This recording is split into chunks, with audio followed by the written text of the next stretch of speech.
Hannah Mouse 1 here, and before we start this video properly I need to make an apology. Basically, I deleted about 4 hours worth of footage because I'm an idiot. It was all the paper clay stuff at the beginning. I'm making a portal diorama thing, and it was a lot about making the parts of Chell and stuff, and I also made a companion cube.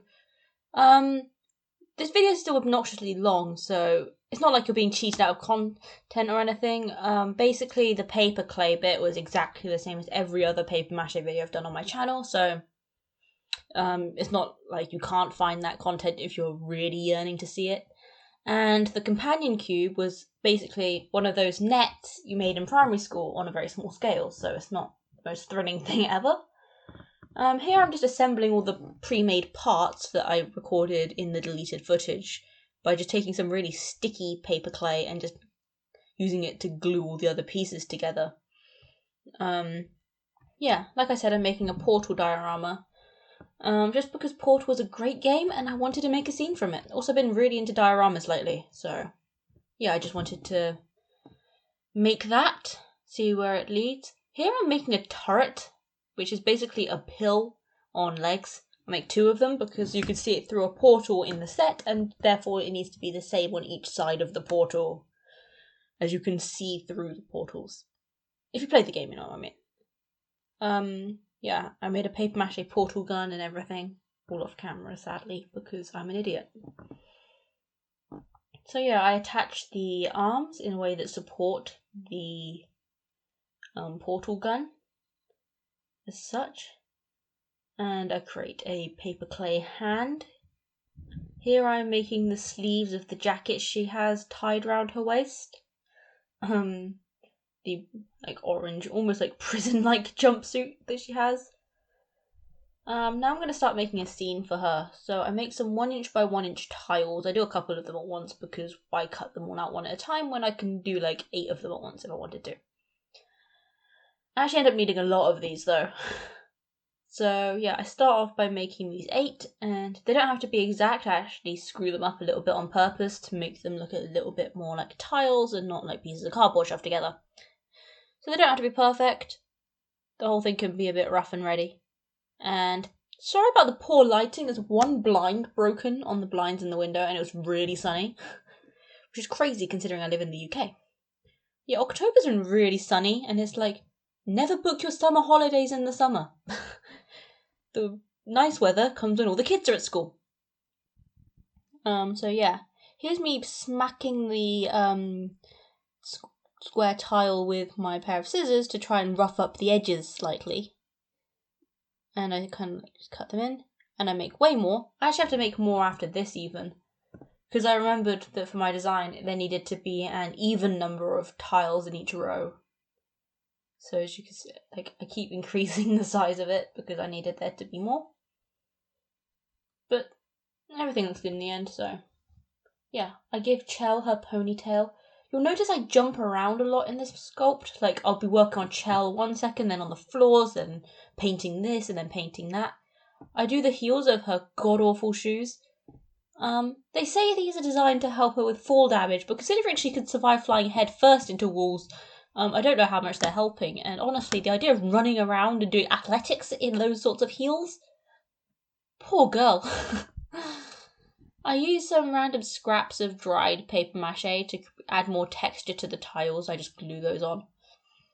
And then I make some more, some bigger tile pieces for the wall, tiles, the wall panel things. And I create a lot of these because these have to go around a lot of places.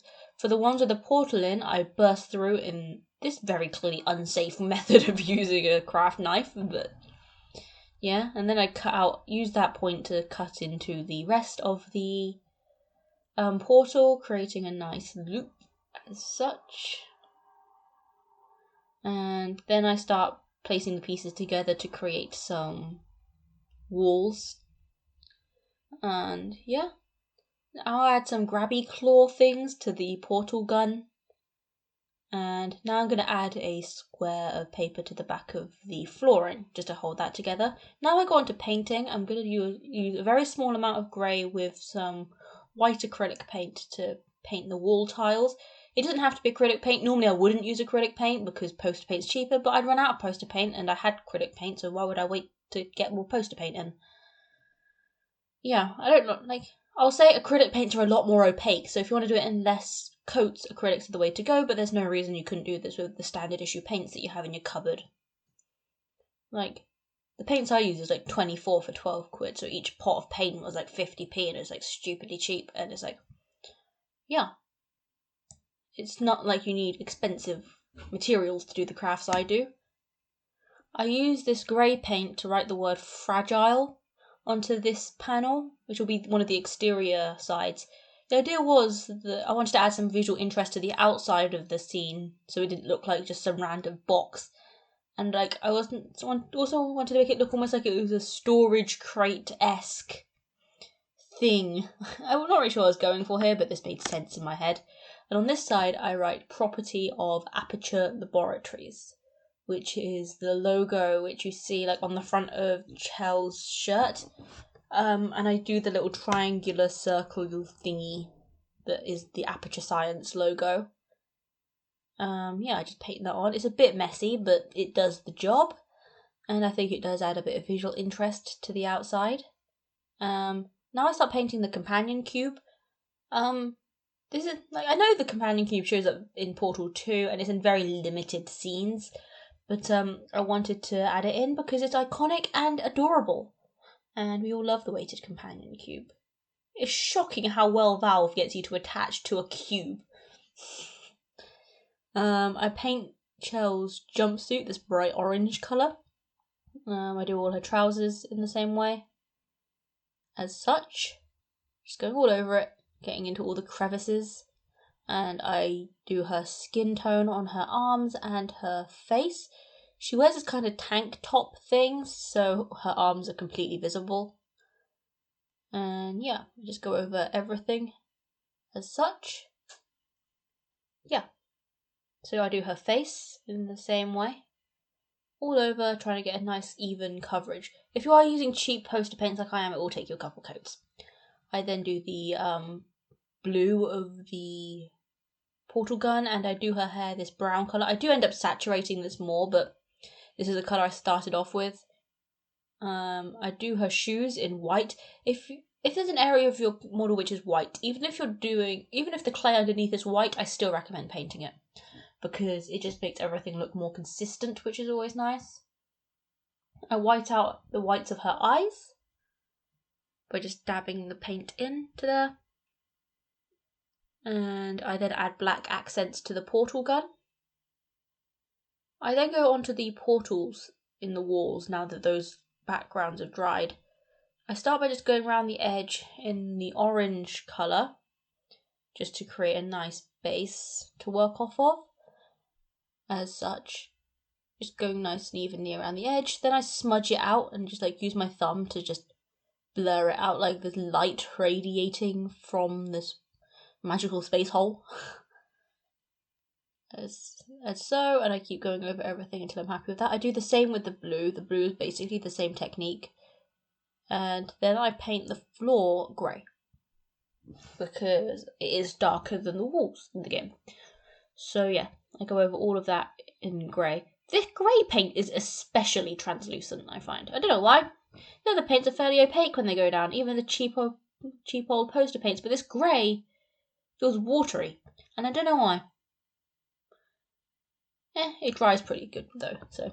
I use this teal colour to add some brighter spots to the portal, because I wanted it to look like it's more energised, I guess, as such. Yeah, I just dab it on in kind of random places, then smudge it out, and on the orange one I use yellow paint to much the same effect. I just pick anywhere where the orange is too overpowering to the point where it almost gets dull and like monotonous. Like, it just breaks up the colour slightly and makes it look like there's more energy there. I give Chel brown eyes, as such, just because, and then I add grey line on the front of her shirt. I wasn't stupid enough to try and write Aperture Laboratories in that smaller space. I touch up the white paint, and now I glue some legs onto the turret pills I created earlier. I just glue those on and then secure the legs in place with scraps of paper. Each turret has 3 legs. Basically, whatever you do to one turret, you have to do to the other, because they're supposed to be the same turret, for what it's worth. Like you're just looking at it, one from the front, one from the back, with a wormhole between them. And now I'm going to create some like supports for the back panels. These aren't necessary. It's not like they're actually going to support the structure, but these will create a nice visual, like the actual things in the game which hold the panels in place. And yeah, basically I just cut out a bunch of pieces, and you'll see how I assemble these later on to create actual supports. I paint these 3 pieces black first, as these will be the first ones I stick together. I just go over them all in this jet black. This paint is really nice and opaque, and I love it. Then I add up the walls, and I put all the interior walls in place as well. I use paint pots to hold everything up just because they're fairly heavy. Well, they have more strength than paper, this cardboard stuff anyway. I paint the legs of the turret black, like this. Making sure not to get any on the white because that would be a pain to go over. And I add the black pupils into Chel's eyes. I make the centre of the turrets red, and now I assemble these little support beam things. I glued Chel in place, as well as the companion cube, which I'm having under her foot, almost like a football. And now I place the turrets in where they're supposed to be.